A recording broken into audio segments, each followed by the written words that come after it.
যখন যেটা করানোর সেটা ঠিকই ভগবান আপনাকে দিয়ে ঠিকই করিয়ে নেবে।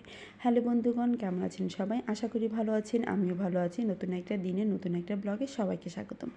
আশা করি ব্লগটা ভালো লাগবেই। ভালো লাগলে লাইক কমেন্ট শেয়ার দিয়ে পাশে থাকবেন। আর যারা প্রতিদিন আমার ভিডিও দেখেন, ভিডিওতে লাইক করেন, কমেন্টস করেন, তাদেরকে অনেক অনেক ধন্যবাদ। প্রথমে যে বললাম যখন যেটা করানোর ভগবান ঠিকই করিয়ে নেবে, সেটা কেন বলছি ভিডিওর শেষেই বুঝতে পারবেন। যাই হোক, আমি ডালের মধ্যে হলুদ লবণ দিয়ে আমি আরেকটা চুলায় বসিয়ে দিয়েছি। আর এই চুলাটায় আমি কড়াই বসিয়ে এটার মধ্যে তেল, তারপরে দারচিনি আর কালো জিরা দিয়ে এটার মধ্যে দিয়ে দিলাম হলো সেদ্ধ করা বাঁধাকপি। আজকে সকালে রান্নাবান্না সিম্পল, ডাল আর বাঁধাকপি ভাজি।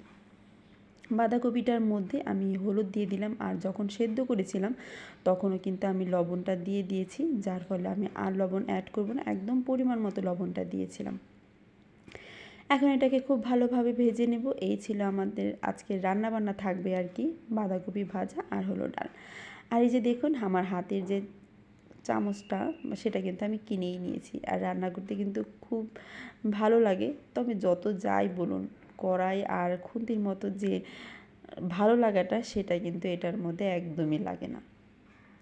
এখন বাঁধাকপিটা আমি আরেকটা চুলায় বসিয়ে দিলাম, আর এখন দিয়ে এই চুলায় আবার ডাল সম্বার দেওয়ার জন্য আমি কড়াই বসিয়ে দিলাম। আমি এখন শুধু এ চুলা ও চুলা ও চুলা এ চুলাই করে যাচ্ছি। তারপরে কি রসুন দিয়ে এটার মধ্যে এখন ডালটা সম্ভার দিয়ে দিলাম, আর বরাবর মতো আমি রসুনই বেশি দিই। তারপরে এই যে আর ডালটা খেতে কেমন হবে কি হবে সেটা বলতে পারছি না। ও আর প্রথমে বলছিলাম না, যেটা যখন যেটা করানোর ভগবান ঠিকই করিয়ে নেবে, কেন সেটা আপনাকে বলছি। আমি প্রতিদিন খাবার সময় একটু লবণ চেক করি, একটু হলুদ চেক করি, কিন্তু আজকে খাবার সময় না এই জিনিসটা একদমই চেক করিনি। কেন জানি আমার মনেও ছিল না, আর ইচ্ছেও করছিল না, ওইভাবে আর করে ওঠাও হয়নি। তারপরে কি হলো সেটা বলছি একটু পরে। যাক, আমার ডালটা হয়ে গেছে, একদম রান্নাবান্না শেষ ডালের। আর এখন হলো বাঁধাকপি ভাজা। বাঁধাকপিটাও হয়ে যাবে, আর যতক্ষণ আর অল্প একটু সেদ্ধ করলেই হয়ে যাবে আর কি। আমার ভাজা টাজা শেষ হয়ে গেছে। এই ছিল আমার রান্নাবান্না সকালে। দুপুরে যেটা করার করে নেবে আর কি। তারপরে কি চুলাটা এই যে মুছে নিচ্ছি, রান্না করলেই তো হবে না, বাদবাকি চুলা যা আছে সব কিছু পরিষ্কার করতে হবে, সেই কাজটাই করছি আর কি।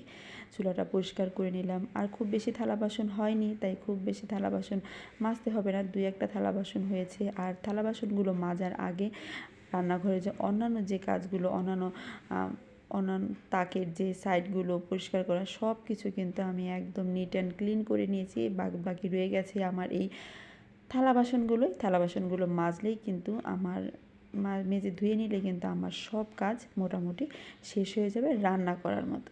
এই যে ধুয়ে মেজে নিলাম, এখন এই যে ধুয়ে টুয়ে আমার কাজ, রান্নাঘরের কাজ একদম কমপ্লিট শেষ আজকে সকালের রান্নাবান্না।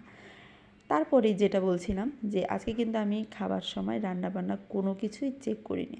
মা ঘুম থেকে ওঠার পরে আমি স্নান টান করে নিলাম, এখন আমি পূজা দেব।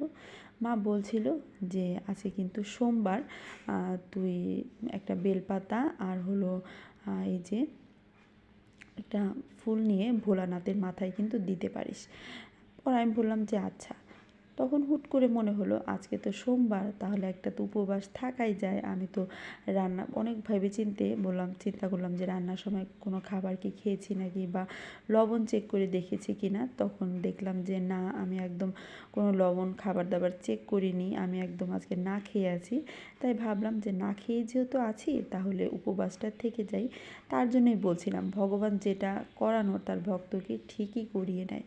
আমি প্রতিদিন যেই কাজটা করি আজকে সেম কাজটা একদমই করিনি, কারণ ভগবান চাইছিল যে আমি আজকে তার উপবাস থাকি, আজকে উপবাস দিয়ে আমার দিনটা যাক। তার জন্যই হয়তো বা তিনি আমার সাথে এই জিনিসটা করেছেন, আমাকে সাহায্য করেছেন।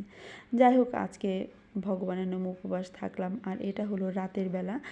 আমাকে মা একটু ইসবগুলের ভুসি বানিয়ে দিল, কারণ সারাদিন উপবাস ছিলাম, একটু ক্লান্তই ছিলাম, অফিস করে একদম ক্লান্ত। মা ইসবগুলের ভুসি দিয়েছিল, আমি এটার মধ্যে চিনি গুলিয়ে খাচ্ছি আর কি, যাতে আমার শরীরের জল শূন্যতাটা কমে যায়, তার জন্য আর কি খাওয়া। যাই হোক, আজ এ পর্যন্তই। আশা করি ব্লগটা ভালো লেগেছে। ভালো লাগলে লাইক কমেন্ট শেয়ার দিয়ে পাশে থাকবেন। টাটা। আর আমার ছেলের অবস্থা দেখুন, আমি ভিডিও করছি বলে ও চেয়ারে উঠে হালকা হালকা করে নাচছিল নিজে নিজেই, একটা গান গেয়ে সুর তুলে।